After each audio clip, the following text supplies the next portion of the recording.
Hello? Hi, is that Summer?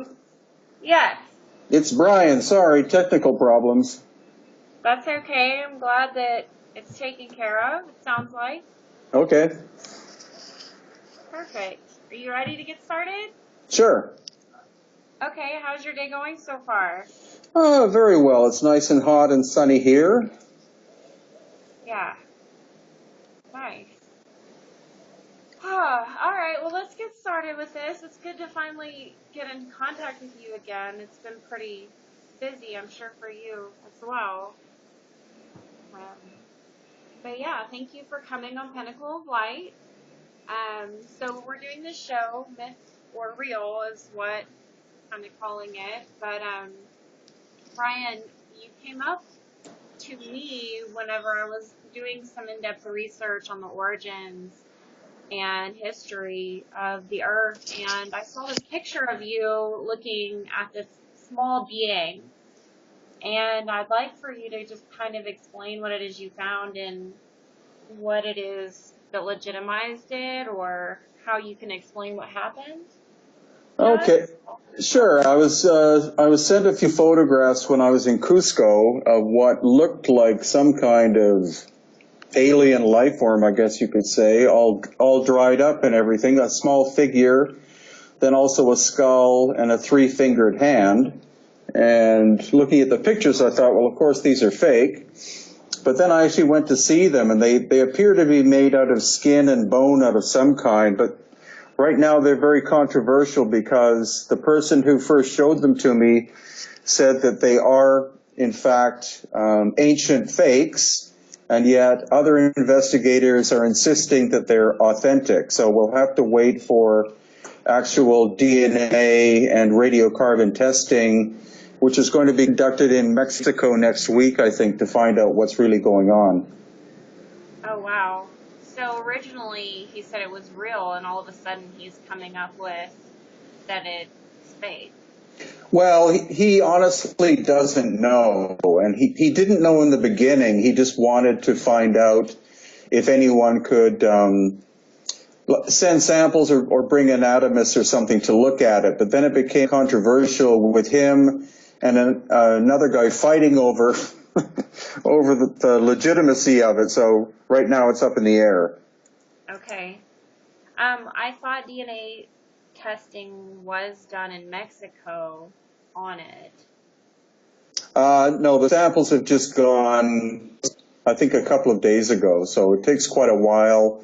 You have to find the right DNA lab. There are only 10 in the world that can properly do this, so I'm kind of skeptical that there's anything in Mexico that can do this kind of work.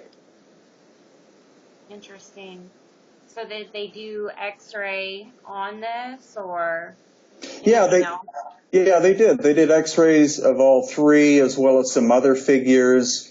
But again, some of the researchers are saying, yes, they're real, and other people are saying, well, some of the bones look like they're artificial.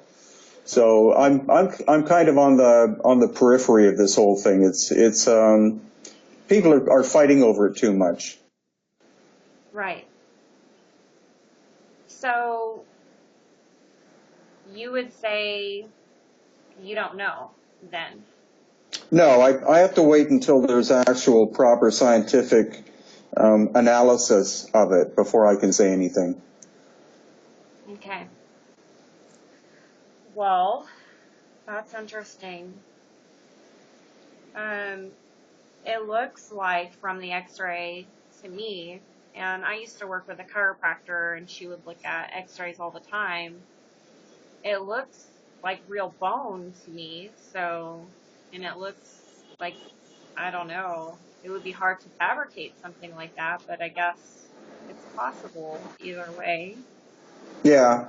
Well, it happens whenever you get a really interesting artifact like that show up, you always wind up with people fighting over it or fighting over them, and usually it's for selfish reasons. Like one person will want to have complete possession of the artifacts in order to be able to study them, and then somebody else will say, well, then it goes back and forth with a battle. So I've backed away from it until somebody actually does proper scientific analysis. Hmm. But there have been other things that have been found within the same realm of this being, maybe not with wings, but the same size as bones and skeletons and such. Well, the story is that there's a cave or a cavern somewhere near Nazca in Peru that has two stone sarcophagi that contain many different body parts of unknown life forms, but also the people who are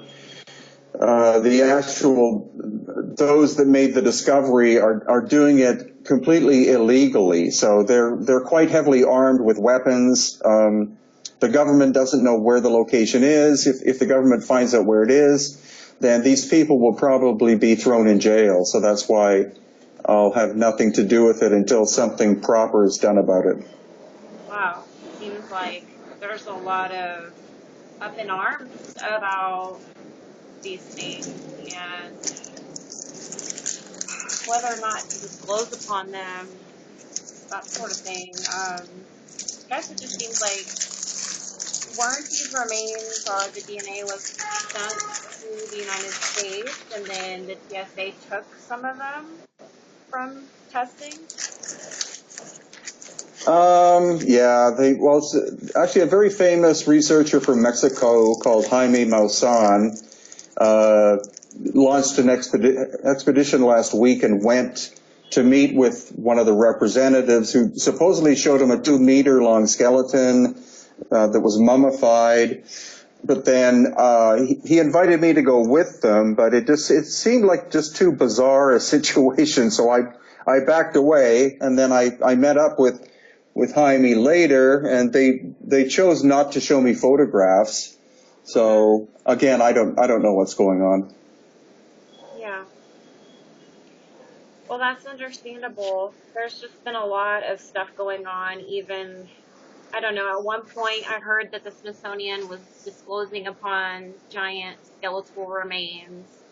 And then on the other end of things, I'm hearing that, oh, well, that's still taboo. We're still not talking about that, or um, things of that nature. Um, anyway,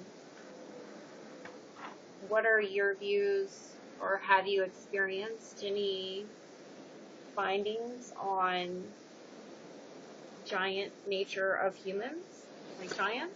Nothing specifically, and there are a lot of stories, especially with the Smithsonian, that they have been collecting giant remains from the late 19th century on, and then basically documenting them, putting them in boxes and hiding them away so that nobody can see them.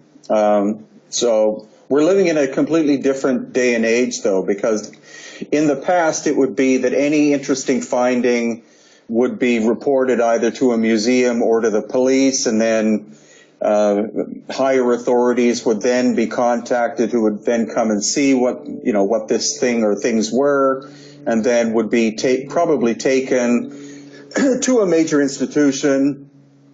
But these days, if a discovery of a giant is found, then people can easily take photographs of them, excuse me, and put them on the internet immediately. So we're living in a very different time. Right. Um, well, I know for sure there's stories in Ireland of these giants and burial mounds of these giants, and Sligo, Ireland, of like Queen Maeve's grave. There's a huge burial mound there.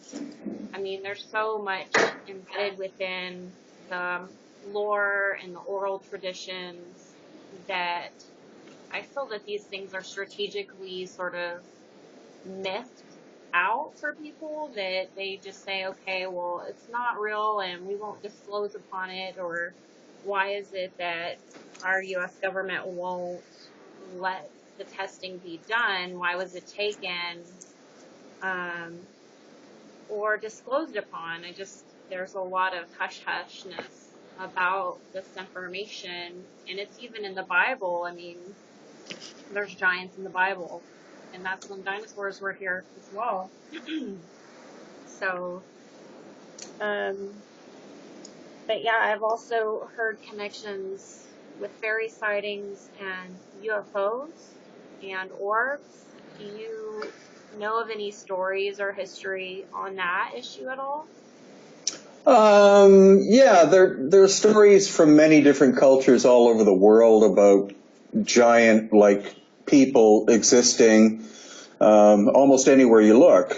But unfortunately, in the case of something like the Smithsonian, which is pretty heavily involved in the Darwinian paradigm of evolution, giants don't fit in, and so therefore, if they did have remains, they probably would hide them away because they don't want their story complicated or compromised. Of course, in the Bible, you have all sorts of interesting stories about giants such as Goliath, and then you have the Nephilim, who were supposedly superhuman, half angelic, half humanoid beings. So there are a lot of people now, independent researchers, who are looking quite actively for possible giant or tombs of giants in, especially in places like Ohio and Illinois. That I think that discoveries will be made and will be presented directly to the general public, and I think that's probably the best way to go. Yeah, I think so. I mean, there was even to a point where I didn't really want to live in the United States because of how much is not told to the public here and how undisclosed things are. Whereas if you were in Mexico, they have signs on the street warning you, hey, watch out for the lights. There may be some UFOs out here. So I feel like once those big discoveries, like you said, are made, that more things can start to trickle in and people can accept them more publicly within the United States. And I know a lot of other regions, people that are just more open-minded. So, like people in Iceland, they have a strong belief that there are trolls in the hills. Um, in Ireland, they had the Tuatha De Danann, which were the fairy race of beings. There's just all of these stories separately that would say that it would make sense if there were other dimensional beings that have been here and findings and that sort of thing. Um, Yeah, that's very true. In the case of a country like Mexico that has native heritage, that's still quite. It's amazing how somewhat intact the knowledge is from the past, like of the Olmec and the Toltec and the Aztec, etc. That people in Mexico have heard stories from their parents and grandparents, and going even much farther back in time, about anomalous things like lights in the sky and strange metallic objects and stuff. That I find that Mexicans and here in Peru, they're much more open-minded to this kind of thing. Whereas right. whereas the United States in general, you have basically a Western European analytical kind of mentality. So unless you have really sufficient proof, people will break out laughing. But it's amazing how many people have stories in Mexico about this, and the sightings that happen in Mexico are almost constant. That's why Jaime Maussan's show, which gets I think he has 6 million viewers every week.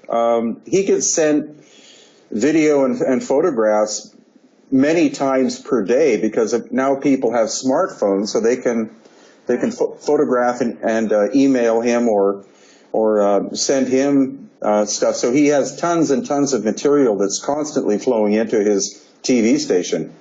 hmm Yeah, that makes sense. It just seems that to me a lot of other nations, the people are a little more open-minded. They're more intact with their heritage.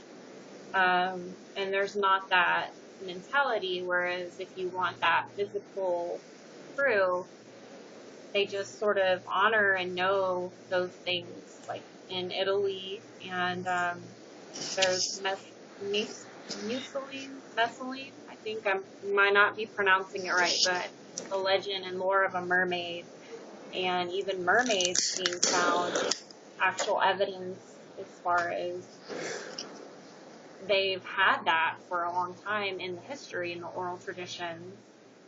Um, Even Christopher Columbus was supposedly had seen some mermaids. So, I mean, it's just so ingrained within our story system.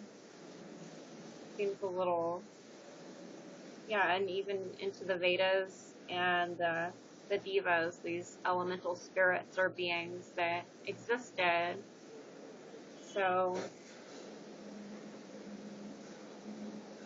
Yeah, well, definitely, some cultures and some people have much more of a broader perception or capability to perceive things which are not within the normal realm of how most people live. So, some people are gifted with being able to see things that others literally can't see. right. They just can't accept it, so therefore they don't see it or have a hard time with it. I'll be really excited to find out the DNA testing on this, but you don't think that they'll be able to adequately test on this actual flying? Well, the problem is we don't know how old these things are, and if they happen to be hundreds of years old, then like I said, there are only 10 labs in the world that can do true ancient DNA testing, and they're located. One's in Australia, one or two are in Germany, one's in Russia, one's in Canada, and I think maybe 4 are in the U.S. So, Mm, so Mexico, I don't think Mexico has that. right. Well, um, anyway, it looks real and it's an amazing looking find. I think it's real, but hopefully we'll get some confirmation on that in the near future. Well, yeah, it's Jaime Maussan. I think is will be putting up videos on his TV show, Nice. which is available on YouTube. If you just look up Jaime Maussan, Yeah, uh, I'll put the link. then you'll find where his channel is, and he has hundreds of episodes, if not thousands. Okay. Yeah, that's a good resource. Thank you for that. Sure. Yeah, well, that's exciting. I know there's a huge connection with UFOs and fairy sightings from all the research that I've been doing. Even Scandinavia, they have lore on pixies and hobgoblins in the Elizabethan era. There's a fairy, tales about fairies and nature spirits. So anyway, it would be really exciting just for to find some more discoveries and things just to open up more for people so that things can shift. Yeah. Yeah. So do you have any experiences or anything like that that you feel like as to why you would believe that it would be real or not be real or probable or not probable? Well, at this point, it's possible. The whole Nazca area, which is more or less where I am, has a lot of ancient, interesting things. Of course, you have the Nazca lines and geoglyphs. 5 major ancient cultures, native cultures lived here. I, of course, study the elongated skull people of the Paracas area. And so it's an area that would likely have interesting things like that. Yeah. Yeah. Yeah. Seems like there's a lot of unexplained things out there. So, um, I've heard of so many stories. I know there's been like an actual fairy shoe found in the 1800s and children seeing things, and it's just, yeah. Anyway, thank you so much for coming on. Are you having any other tours or any other books or projects you're working on that you'd like to share with us? Sure, I just published a book about the Maya, unraveling why the world didn't come to an end in 2012. And then I'm working on two more. We have a tour in June of the Inca celebration of the sun, and then an elongated skulls tour in August.